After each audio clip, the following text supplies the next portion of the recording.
Waangalizi watukufu wa Facebook FM, washirizi watukufu wa Baraka FM, usiku leo unu hamara ya saa tena ruhure shabaha shaulahi kie balozi wa Faransa hunu masiwani bwana Sylvie Rekie ili rijeri hadisi wadzimanda sinae harimo abambi wa masuala menji kayao ngazungulia harimo yatsinga rijokana wayi de wakile Faransa hunu masiwani ushuliniho de masuala ranzi mshirikiano woi ndolo hunu hawakili dawla ya Faransa harma inti hatwenu lewo timara handa rimpara harma ezi mimbar za Facebook FM ilo mara yararu handa ninga rimshukuri yao kumjibu wa haya harma mpango hunu rimbeshe marahaba hamara satena na umba Mungu mpango hunu ubiri harma hawa amana usalama ilo wako mweri wa shile wa mime londondo izo rjoko zambabanu. Il connaît bien ce plateau. Nos auditeurs le connaissent bien aussi. Pour la troisième fois, nous avons le plaisir de recevoir M. Sylvie Rekie, ambassadeur de France aux Comores, au cœur de relations diplomatiques entre Paris et Moroni. Il suit de près les grands dossiers de coopération, de développement et de diplomatie dans un contexte régional et alors que beaucoup de choses changent dans la région et dans le monde. Son regard précieux, mieux comprendre les enjeux aujourd'hui. Monsieur l'ambassadeur, bonjour et merci à nouveau d'être avec nous. Bonjour et merci à vous. C'est moi qui vous remercie de m'accueillir dans vos locaux et de me donner cette occasion de parler avec vous et d'exposer à vos auditeurs, à vos téléspectateurs que je salue, auxquels vraiment j'adresse un salut fraternel, de pouvoir parler avec vous sur les différents enjeux pour la région et pour nos deux pays, la France et l'Union des Comores. Monsieur l'ambassadeur, merci, le plaisir à partager. Monsieur l'ambassadeur, j'ai deux questions pour commencer. Depuis votre prise de fonction, on constate que vous avez adopté une démarche plus proche des citoyens comoriens. Diriez-vous que cette proximité vous a permis de mieux comprendre les Comoriens différemment de vos prédécesseurs? Après voici 4 ans en mission aux Comores, presque 4 ans en mission aux Comores, quels ont été les secteurs prioritaires pour renforcer la coopération économique dans nos deux pays? Merci de cette question. Elle est importante et vous avez raison de commencer par la méthode. En fait, je crois que c'est vraiment important. La diplomatie, c'est évidemment des relations d'État à État. Donc ça consiste à voir les dirigeants, à voir les administrations, à parler avec les décideurs. Mais je crois qu'il n'y a pas de bonne diplomatie si on n'essaye pas de connaître un petit peu, de comprendre un petit peu la société. La vie des personnes, des Comoriennes et des Comoriens. Donc c'est vrai que depuis un an, presque 4 ans, vous avez raison, le temps passe vite, un peu plus de 3 ans et demi, j'ai vraiment tenu à me déplacer régulièrement dans le pays, ici à Grande Comore, mais aussi à Anjouan, également à Moélie, de le faire de façon aussi régulière que possible. J'aurais peut-être pu le faire encore plus, mais j'ai vraiment tenu à le voir. Pourquoi? C'est important d'entendre les personnes, que ce soit les décideurs locaux, les chefs d'entreprise, les créateurs, les citoyennes et les citoyens, de les écouter sur ce que sont les besoins, ce qu'est leur vie. Et puis c'est l'occasion aussi de constater comment marchent les projets. Quelles sont les éventuelles difficultés dans la réalisation des projets? Vous y avez fait allusion, ils sont nombreux, on y reviendra peut-être dans différents secteurs. J'ai bien aimé dans votre question le fait que vous ayez parlé de l'économie. Parce que je crois que c'est tout à fait essentiel. On fait des coopérations. J'étais il n'y a pas très longtemps dans un quartier de Moroni, le quartier Sans Fil, où l'AFD finance la construction, la reconstruction d'une école de quartier. On fait des choses comme cela, des choses qui sont sur les infrastructures. Mais fondamentalement, Si je devais résumer ce que je pense, c'est que l'aide au développement, ce qu'on appelle l'aide au développement ou l'investissement solidaire, c'est bien, mais l'économie, c'est encore mieux. Et le but de tout cela, c'est qu'on puisse favoriser des initiatives qui vont permettre de faire émerger une économie qui, au bout du compte, crée de la richesse, crée de l'emploi. C'est ça ce qui est vraiment important. Donc c'est vrai que l'économie est au cœur. J'évoquais par exemple cette école. On finance la construction d'une école, c'est une parmi 58, parce qu'au total... 58 écoles 58 écoles, collèges, lycées, dans les 3 îles, au total. C'est ce qui a été en partie fait, ce qui est en train d'être fait, et ce qui, dans les 3 années qui viennent, va être achevé, si tout va bien. Une dette à l'État comorien, ou justement, c'est... Ah non, c'est pas une dette du tout, là, c'est du don. C'est du don, 100% ce que fait la France, c'est 100% du don. C'est jamais de la dette, c'est jamais du prêt. Tout ce qui fait la France ici au Comores, les différents projets, c'est du don. C'est à chaque fois, c'est du don. Donc c'est pas vous, la population comorienne, qui allez payer par vos impôts le remboursement d'une dette. C'est du don. C'est le contribuable français qui paye. C'est pas le contribuable comorien. Donc c'est du don. Mais ces écoles, par exemple, ce qu'on est en train de développer, vous l'avez peut-être vu sur les images de l'école sans fil, à laquelle je faisais allusion. On l'a construit avec des briques de terre compressées. Ça n'a l'air de rien. Mais c'est quoi la brique de terre compressée? C'est un matériau de construction produit à partir de la ressource locale. Pourquoi produit aujourd'hui l'Agence nationale de l'habitation. Pourquoi ce choix? Parce que nous pensons que plutôt que d'importer des parpaings de l'extérieur, si on peut, à l'occasion de la construction de ces écoles, rendre viable une filière domestique, locale, comorienne de production de matériaux de construction qui soit efficace, et c'est efficace pour le climat, c'est bien. Je trouve que c'est joli, mais ça c'est une histoire de goût finalement, c'est à chacun de dire. Mais surtout, si on peut réussir à créer, à rendre viable une filière de matériaux de construction qui a vocation ensuite à être utilisée par tout le monde, par vous-même. Si vous voulez construire votre maison, vous la faites en briques de terre compressées produites ici aux Comores, plutôt qu'être importée de je ne sais pas où.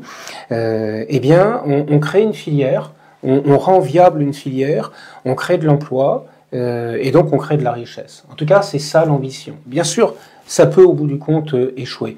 Mais l'enjeu, c'est on appuie les efforts de l'Agence nationale de l'habitat. Peut-être qu'il y aura des opérateurs privés qui reprendront, parce que ma conviction, c'est que ça marchera vraiment de façon durable si ce sont des opérateurs privés qui transforment l'essai. Eh bien, on aura gagné. C'est-à-dire pas simplement de faire des infrastructures qui déjà, et c'est pas mal, donne de l'emploi. Une simple école comme une école de quartier, c'est moins d'1,5 million d'euros, et c'est 40 emplois pendant un peu plus d'1 an. 40 emplois pour des Comoriennes, des Comoriens, pendant un peu plus d'1 an.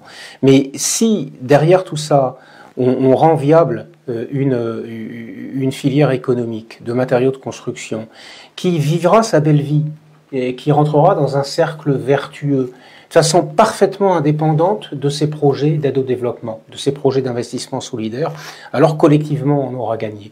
Et c'est pour ça que j'aime bien dans votre question le fait que vous mettiez l'économie au cœur, parce que c'est aussi ma préoccupation et c'est notre enjeu à tous, à l'équipe France, à l'ambassade, à l'Agence française de développement, en lien avec les autorités comoriennes, c'est de faire quelque chose qui a un impact sur l'économie réelle.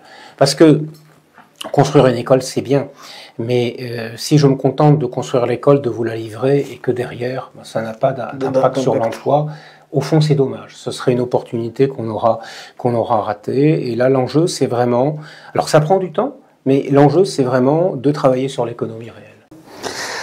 Bonjour, le président Zirari. Aujourd'hui, sur notre émission l'hebdomadaire Suluhu, nous allons consacrer cette étape pour faire un débriefing sur l'émission de l'ambassade des Comores à l'ambassade de France, excusez-moi, aux Comores, sur le média Facebook FM.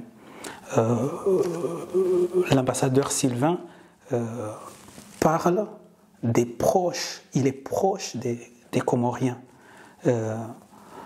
alors que son rôle, c'est de la coopération entre l'État comorien et l'État français. L'ambassade de France déclare ce souci des Comoriens. Est-ce que le rôle d'un ambassadeur, c'est de s'occuper des citoyens du pays d'accueil, ou bien c'est plutôt, il doit s'occuper prioritairement des citoyens de son pays, ses propres citoyens. Je parle de cela puisque pendant ce bref introduction, il a parlé de l'économie, créer des emplois, 58 écoles construites dans les 3 îles. Qui gouverne les Comores? Le président Zirari. Merci pour la question. Mesdames et messieurs, la personne que vous entendez là, que vous entendez, s'appelle Sylvain Riquier. C'est un des ambassadeurs de la France, mais celui-ci est affecté sur l'archipel des Comores et il est à Moroni, dans la capitale des Comores.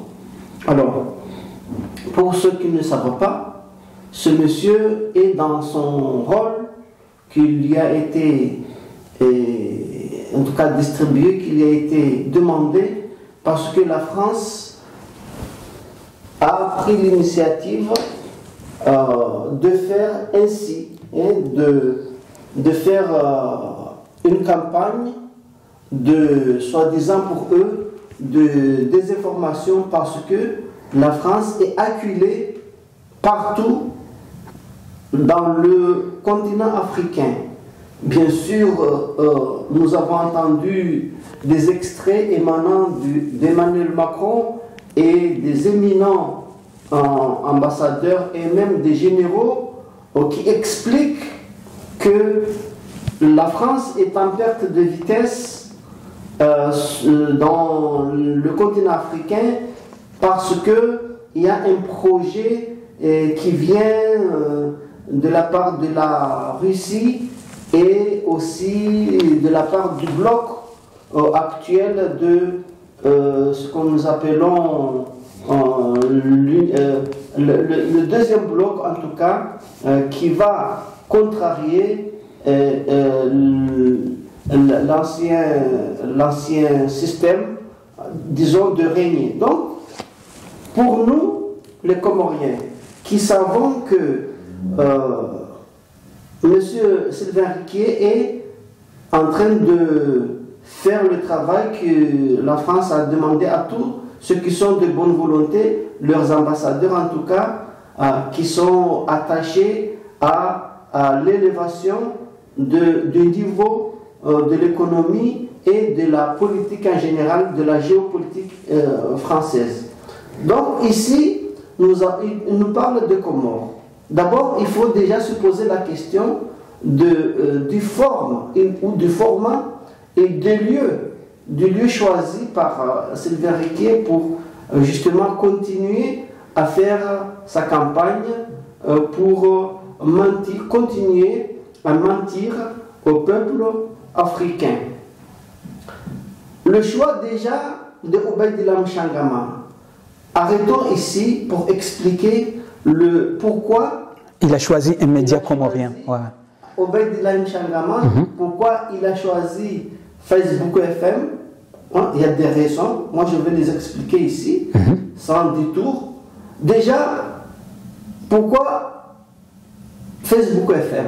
Rappelons que Facebook FM, c'est un ancien de ce qu'on appelle la Baraka FM, qui est l'ancien média, l'ancien outil de formation qui circulait que sur Moroni et qui, par les raisons, disons, d'évolution, aussi pouvaient être écoutés dans les autres îles avec l'avènement des réseaux sociaux. Ouais. Des réseaux sociaux. Oui. Et nous savons que l'éminent journaliste qui a travaillé vraiment dans ces conditions très difficiles à l'époque s'appelait Abdallah Abdou-Hassan Agua. Oui,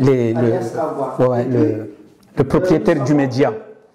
Le système que la France, Sylvain Riquier, qui est héritier de ce système france-africain, qui est aux Comores aujourd'hui, nous savons que la France impose des dirigeants sur l'archipel des Comores parce que, on reviendra tout à l'heure, pour des raisons de la géostratégique et du séparatisme que la France impose au peuple comorien, fait que on nous impose des dirigeants qui sont sous la botte de la France pour essayer ou continuer en tout cas la colonisation française dans l'archipel des Comores. On reviendra sur la question des Mayotte. Excusez-moi, Monsieur le Président, si vous me permettez, puisque j'aimerais bien que vous allez quand même un peu plus loin, est-ce que cela signifie que vous pensez que Facebook FM travaille pour la France, ou bien la France est en train de récupérer le média Facebook FM?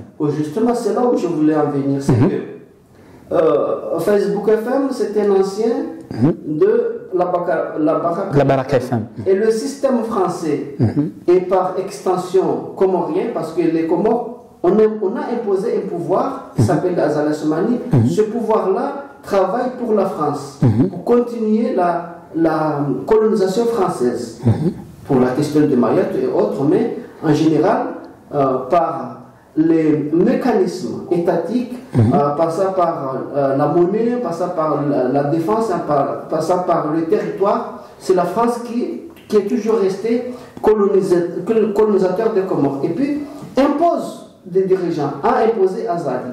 Et puis, nous savons que la Baraka FM, avec Abdallah, que je viens de citer là, déranger ce système-là. Oui, c'est devenu un média de résistance. Déranger ce système-là parce qu'à un moment donné, il était lucide, il a commencé à dénoncer le pouvoir qui est imposé aux Comoriens, le pouvoir d'Azali, et bien évidemment, par extension, même ce Obaïdillah Mchagama, il a aussi été emprisonné par le même système.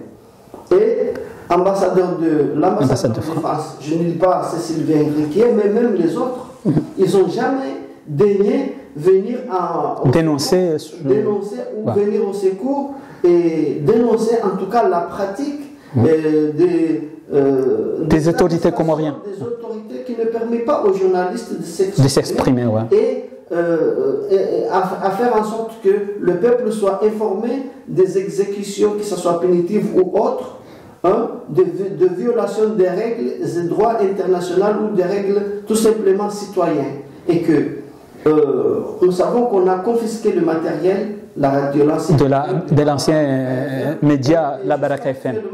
Ils ne les ont pas restitués. Et puis, nous savons qu'il y a eu une époque où, quand Azali, en violation de toutes les lois qui régissaient, en tout cas, la nation comorienne, notamment les élections truquées, etc., et que c'est la France qui est à l'origine de tout ça. Nous savons très bien que la France est là, justement, et qui impose, en tout cas, qui insiste que ce monsieur qui est Azali reste là parce que c'est celui qui l'a servi. Ça fait 25 ans, si ce n'est plus, que la France a pu changer la constitution comorienne. Donc, pour la question de Obaïdillah Mchagama, pourquoi il est le choix justement, pourquoi il est le choix, puisque là... Obaïdillah Mchagama a un niveau intellectuel qui, malheureusement, ce sont des gens qui n'ont pas assez d'argent. Il n'est pas le seul. D'ailleurs, même nous n'avons pas assez d'argent. Et certains peuvent résister. Mais malheureusement, quelqu'un comme Obaïdillah Mchagama... Abdallah n'a pas d'argent, mais je ne pense pas qu'on peut l'accuser de... Tout le monde n'est pas logé dans la même pensée. On n'a pas les mêmes visions, on n'a pas les mêmes habitudes. On n'a pas les mêmes principes, voilà. Déjà, comme Obaïdillah Mchagama, tu peux trouver quelqu'un comme Ortega. Je l'ai vu un jour, il est passé dans une des réseaux, en tout cas français-africains, comment ils critiquaient, comment ils donnaient raison à la colonisation française, etc., en critiquant son propre pays. Et Obaïdillah Mchangama n'est pas sorti, en tout cas, ne peut pas échapper ces gens qui sont manipulables, puisque fragiles.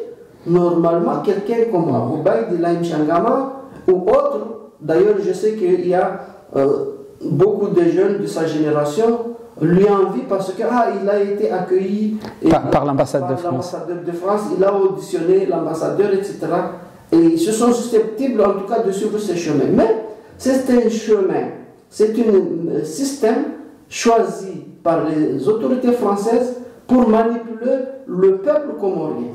Et malheureusement, les gens plus fragiles, en quête de vivre, de l'argent, etc., il est facile, avec quelques pièces, ou je vais dire quelques billets, eh bien voilà, il passe. On les habille comme des gens qui sont, voilà, et pour eux, voilà, ils ont pris de la hauteur, et puis ils se voient maintenant érigés, et puis dans un niveau qui leur permet en tout cas d'être connus, etc. C'est ça en fait, ce qui fait que l'ambassadeur de France est actif, c'est parce que ils ont vraiment minutieusement préparé en tout cas des séquences. Vous avez vu il n'y a pas longtemps, ils ont fait venir quelqu'un comme Seydi Amada. On peut entendre ici, il y a des jeunes aussi qu'on avait conviés à des rencontres à Paris. Ce sont toujours des Comoriens, des jeunes en tout cas qui ne comprennent pas ce que c'est la colonisation. C'est parce que la colonisation française ne date pas de ce qu'on peut qualifier ici de 50 ans d'indépendance truquée, mais c'est avant même. C'est des centenaires que la France est là. Elle n'a jamais daigné développer les Comores. Et aujourd'hui, on va chercher des gens fragiles, comme le jeune. En fait, c'est quelle fragilité? Puisque vous mélangez la fragilité financière ou bien la fragilité au niveau de la culture générale.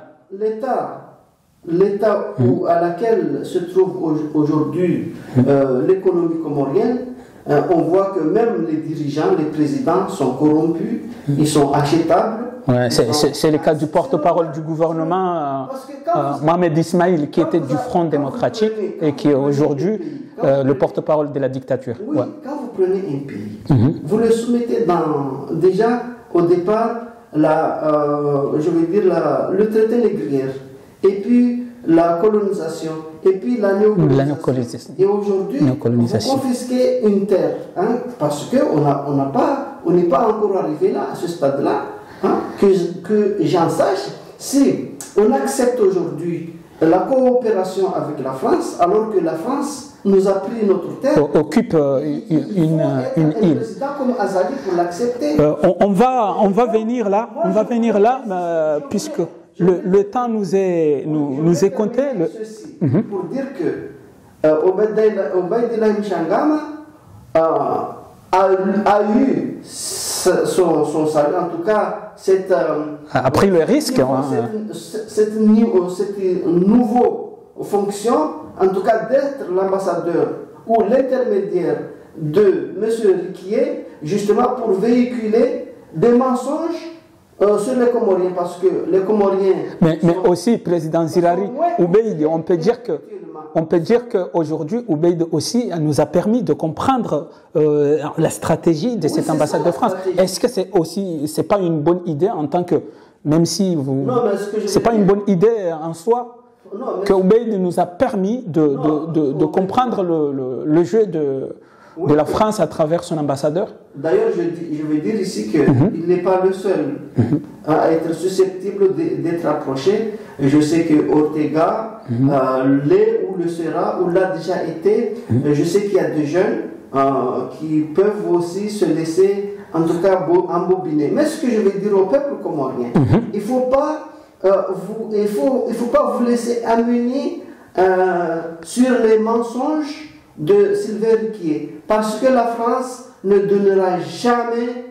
des cadeaux aux Comoriens. Il nous parle des projets des constructions des écoles, ce qui nous on va y revenir, Président Zilari, mais la question que je voulais qu'on reste, puisque c'est le début, nous aurons le temps de débriefer tout son discours. Vous savez qu'une heure de temps de discours ou bien d'émission, il nous faut à peu près le triple pour pouvoir débriefer tout ça. Moi, j'aimerais qu'on reste sur ça. Pourquoi l'ambassadeur de France à Moroni a choisi un média comorien? Bon, il a choisi un média comorien parce que nous savons que, comme c'est une dictature qui règne aux Comores, il confisque tous les outils informationnels. Notamment, nous savons qu'il y a à ORTC, le RTC c'est la radio officielle des Comores, où justement tout ce qui est français, les ambassadeurs ou les émissaires français peuvent aller là-bas, s'exprimer parce que c'est leur outil d'information. Parce qu'ils sont en connivence avec l'État comorien. Et cet État comorien imposé au peuple français, ça appartient en vérité à la France. Parce que quand vous entendez M. Sylvain Riquier dérouler le programme qu'il vient de nous donner... Oui, un programme. C'est un... Comme si c'était le Premier ministre de... C'est le ministre de l'Intérieur ou le Premier ministre de l'État. Alors que c'est un simple ambassadeur qui est là pour amener les affaires courantes d'un pays, des relations, etc.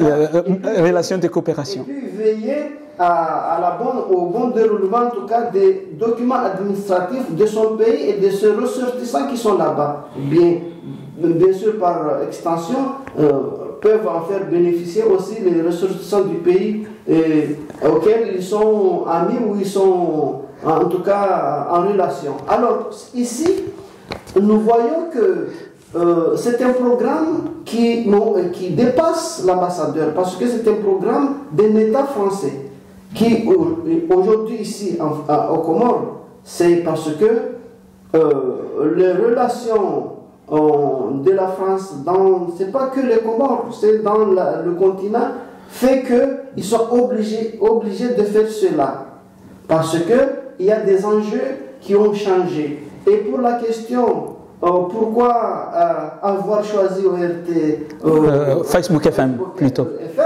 c'est parce que c'est un ancien, je veux dire, radio, et puis à partir du moment où maintenant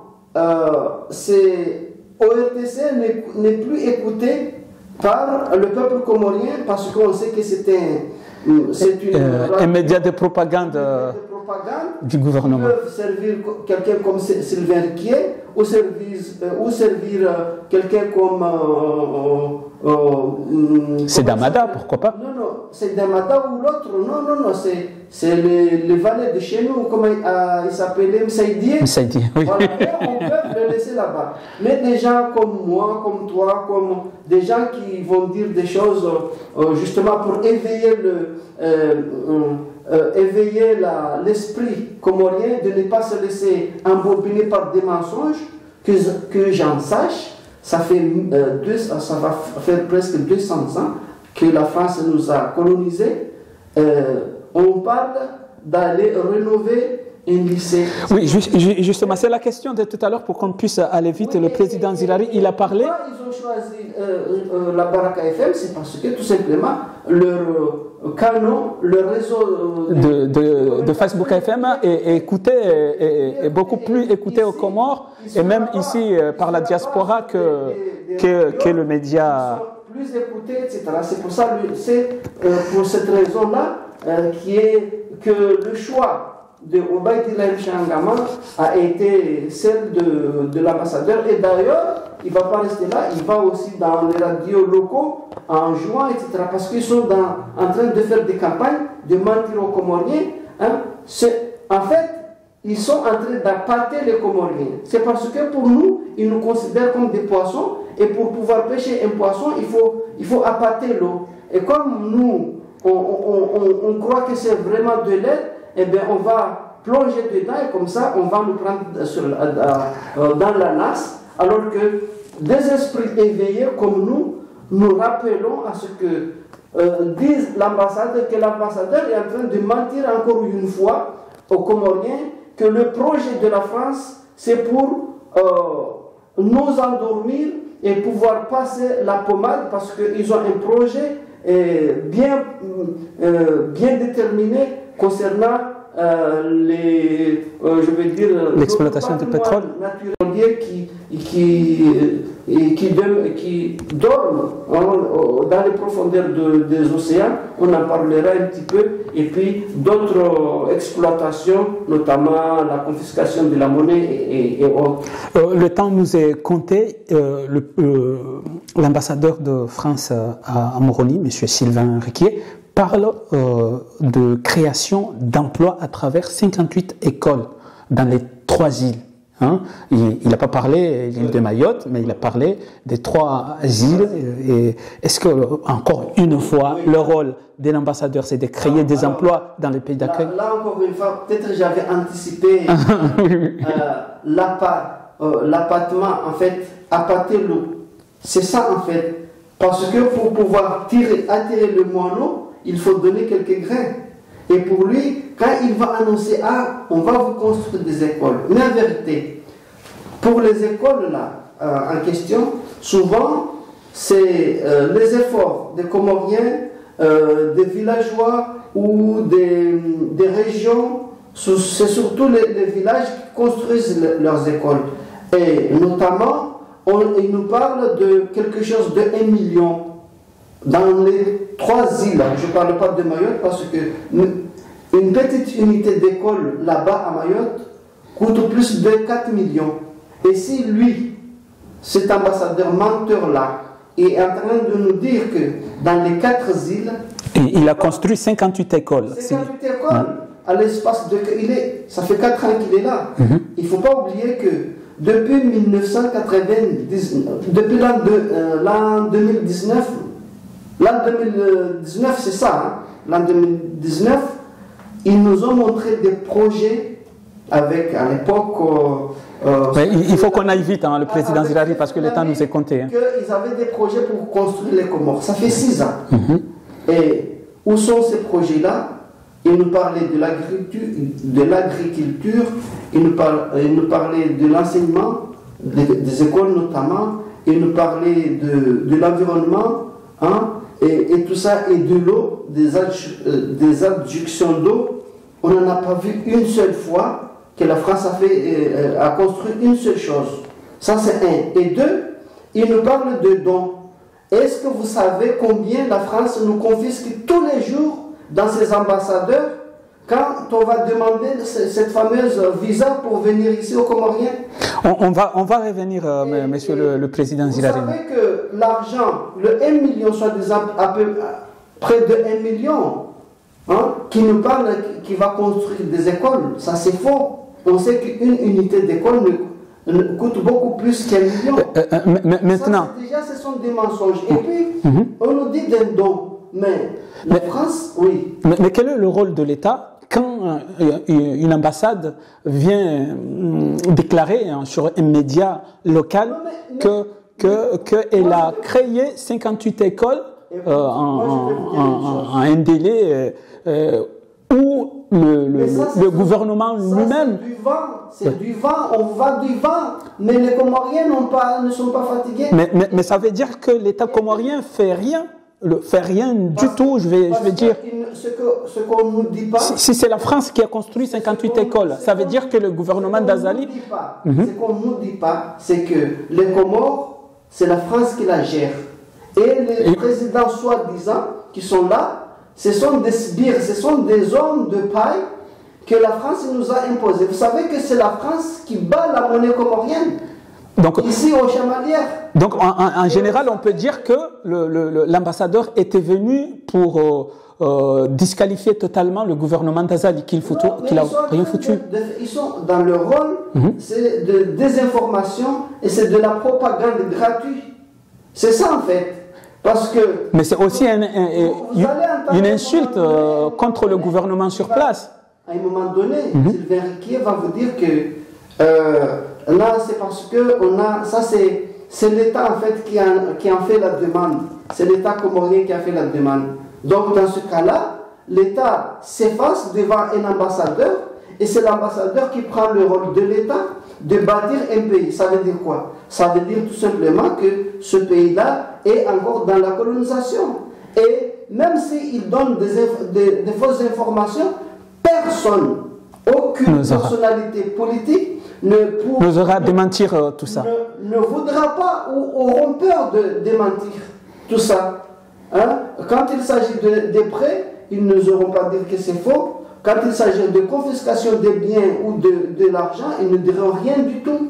Hein? Et pour ne dire que cela, je dis que ce qu'il a... Pour conclure, hein, le président Zilari, puisqu'il nous reste encore 2 minutes, pour conclure... C'est de nous endormir, nous les Comoriens, parce qu'ils nous parlent de fabrication des écoles en terre cuite de Comores. Alors qu'on sait, Al-Swali, il avait déjà fait il y a 50 ans. Il a commencé les Moudiria là. Et lui, mais les gouvernements successifs, ils ont abandonné. Oui. Non, ils n'ont pas abandonné, ils l'ont assassiné. Non, je parle des gouvernements successifs qui ont succédé à Al-Swali et qui ont abandonné le projet. C'est la même chose. Quand on parle de la terre cuite, c'est la même chose que ce que M. Riquier veut nous vendre aujourd'hui, 58 constructions dans les îles pendant je ne sais combien de temps, depuis que, j'allais dire, depuis 1999, depuis le projet de 150 millions, tout était dedans, c'est un package de tout un programme. Et aujourd'hui, 6 années après, il vient pour recommencer la même chose et pour nous dire qu'ils sont en train de finir à peu près 58 écoles et lycées. Ce que moi je dis que cela, Al-Swali, à l'époque, il les a fait 88 à peu près à l'espace de 2 ans et 9 mois. 2 ans et 9 mois, un homme qui n'avait rien et d'équivalent en tout cas de ce que le pouvoir aujourd'hui aille emprunter dans les banques internationaux, les banques mondiales et les fonds monétaires internationaux. Et on sait très bien qu'à l'époque, il n'y a pas eu déjà des flux des gens qui allaient et venir pour qui engendrent aussi dans les perceptions, en tout cas les aéroports et les ports, en tout cas des impôts qui peuvent permettre un train de vie pour un État. Et aujourd'hui, tout ça y est, mais peut-être on viendra dans les détails, on trouve que ce sont les entreprises comme Bonero, tout ça, qui sont dans les aéroports et autres, qui pillent, qui confisquent les avoirs des Comoriens. Après, on vient nous dire que c'est de l'aide. Et j'ai parlé tout à l'heure... On va revenir, le président Zilari, pour que nous puissions conclure. On va revenir, je te dis, le visa, puisque le visa a pris un temps considérable pendant cette émission. Donc, on aura l'occasion d'en parler de tout ça, mais j'aimerais bien que vous concluiez notre entretien du jour qui concerne déjà le format, comme vous l'avez dit, au niveau du média choisi, au niveau des journalistes choisis. Quel conseil vous donneriez, puisque vous avez attaqué, moi, en tant que, je vais dire, blogueur, je me sens concerné, tout ce qui concerne le média. Donc, j'aimerais bien quel conseil à donner, puisque j'ai l'impression que vous n'avez rien contre Obeid, ni contre Facebook FM, mais peut-être vous avez quelque chose à proposer. Moi, je sais comment Facebook FM a été malmené, a été maltraité et qu'on a confisqué leur matériel. Ce sont des jeunes. Obeidillah Mchangam en fait partie et Abdallah Agou en faisait partie. On leur a confisqué leur matériel et pour aujourd'hui, ils se sont débrouillés pour acheter 2-3 téléphones pour essayer de recommencer. Mais voilà, les loupards, ils sont venus, ils sont en train de vouloir reprendre sur eux et leur désorienter, en tout cas leur exploiter et faire croire qu'ils sont là pour la bonne cause, pour en tout cas pour l'amour envers le peuple comorien. Or, c'est une opération de séduction pour acquérir le média et les journalistes comoriens. Ce sont des gens que les Comoriens ne doivent pas oublier leurs intentions. Ces gens-là ne sont pas là pour venir aider ni Obeidillah Mchangama, ni Facebook FM. Le jour où ils auront l'occasion, ils vont les passer, on sait là où on fait passer des gens, soit les arrêter ou soit je ne sais quoi. En tout cas, ils leur utilisent, et il n'y a pas que Obedila Mchangama, il y en a d'autres, parce que les jeunes de sa génération, il y en a d'autres qui sont susceptibles d'être approchés. D'être appâtés par l'opération. Il n'y a pas que lui, tout le système français ne vit que sur des mensonges et de pillage des pays, parce que là, on vous parle de construction de maisons ou des écoles, mais ils ont une vision. Ils ont autre chose en tête. C'est le pétrole, c'est ceci, c'est là, c'est notre pays. Et puis, si l'échange entre nous, entre les médias, entre les journalistes comoriens et la France, c'est pour prendre. Allez, il nous a dit que ce sont 58 écoles pour 1 million, moins d'1 million. Mais arrêtez. Est-ce que vous pouvez me dire qu'avec 58 écoles, 1 million peut suffire pour construire tout ça? Tout ça, c'est dire que déjà, dans son entretien, il dévoile, si des gens sont plus conscients, sont plus éveillés, ils peuvent voir que tout ça, ce sont des bobards, ce sont des mensonges, et que Sylvain Riquier est là pour faire son rôle, en tout cas d'ambassadeur, pour véhiculer les mensonges de l'État français et puis continuer sa domination dans l'archipel des Comores. Merci beaucoup, le président Zirari. Je rappelle que vous êtes le président du mouvement Soulourou. Un mouvement Soulourou, c'est une association, mais en même temps parti politique panafricain créé aux Comores, que vous présidez, bien entendu. Aujourd'hui, nous avons le plaisir, comme d'habitude, comme tous les lundis, de parler du panafricanisme aux Comores à travers notre émission hebdomadaire Soulourou.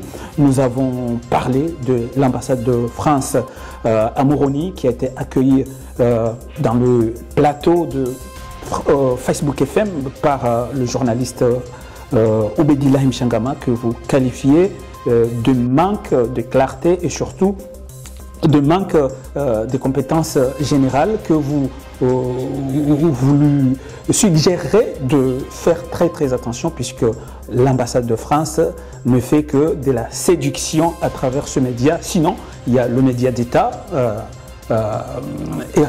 comment ça s'appelle, le média d'État comorien, ORTC, qui est là, mais comme le ORTC n'est pas écouté, Monsieur Sylvain Riquier préfère aller sur le média.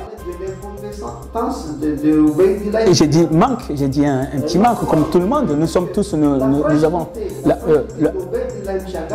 Et la nôtre est. Et bien entendu, donc c'est un conseil que vous donniez, si j'ai bien, c'est un conseil que vous donniez à nous tous, à nous tous. On nous affame. Il y a un manque d'argent, alors que moi, on est dans un monde où on est matérialiste. On a besoin d'argent. Donc, avec un pays comme la France, qui a des moyens de corrompre des jeunes... Mais justement, mais tout ça rentre dans la manque de... Corruptible. Et voilà, il faut vraiment... Il faut que Facebook FM fasse attention à ce jeu. Voilà. Il faut que Facebook FM fasse attention pour ne pas tomber dans ce jeu de l'ambassade de France. Merci le président Zirari. Nous remercions et à la prochaine. Merci. Mayotte est comorienne et le restera à jamais. Mayotte is Comorian and will remain so forever. Mayotte é comoriana e permanecerá assim para sempre. Mayotte es comorense y lo seguirá siendo para siempre. Mayotte Comaraiona y Louri Mora per sempre. 马约特岛属于科摩罗，并将永远如此。 Майотта – коморская страна, и таковой останется навсегда. Η Μαγιότ είναι από τις Κομόρες και θα παραμείνει έτσι για πάντα. مايوت جزر قمرية وستبقى كذلك إلى الأبد. Mayotte est comorienne et le restera à jamais. Wow.